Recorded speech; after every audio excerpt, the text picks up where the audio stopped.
Senator, thank you so much for your time. Let's Thank get started with why you thought it was necessary to bring this bill forward.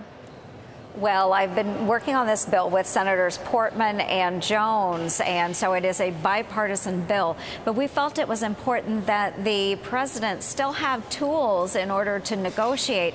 But we wanted to make sure when it came to 232 that it was actually used for national security purposes. And that's why we thought having the Department of Defense define what a national security issue is would be a good idea and still allow us to be able to use this method if at all necessary, but still maintain good trade relations with other countries. Okay, so this legislation would only apply to future deals, but we know that the Section 232 is in place on metals tariffs. What's being done on that front?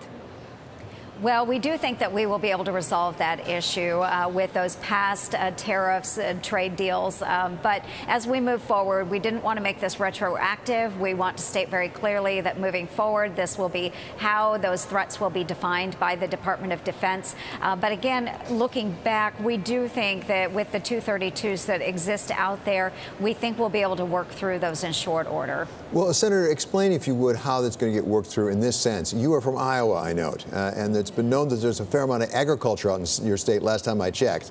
There's been some real action taken, retaliatory action against the farmers. How will this work out with the steel and aluminum tariffs so the farmers of Iowa don't suffer?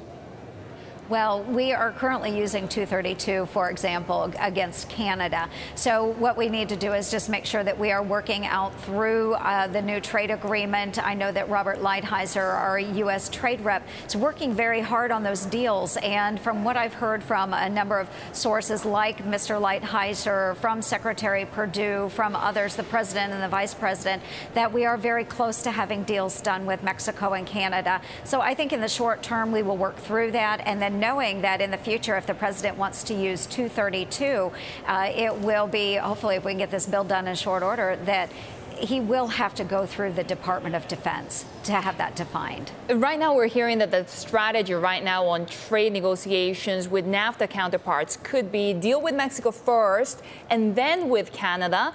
Would this be more helpful in getting a breakthrough on those auto rules? Do you believe that this is the right way to go?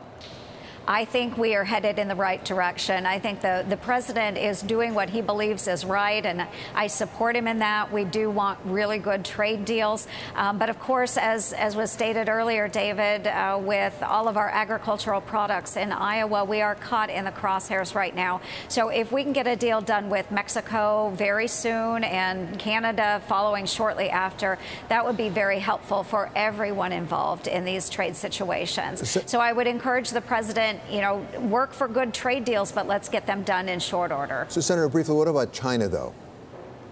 And with China, that is going to be a longer haul, and we know that. Now, China, we are not using 232 against. They have 301 actions and so forth. But we are talking more of intellectual property theft, reverse engineering of products from the United States done in China.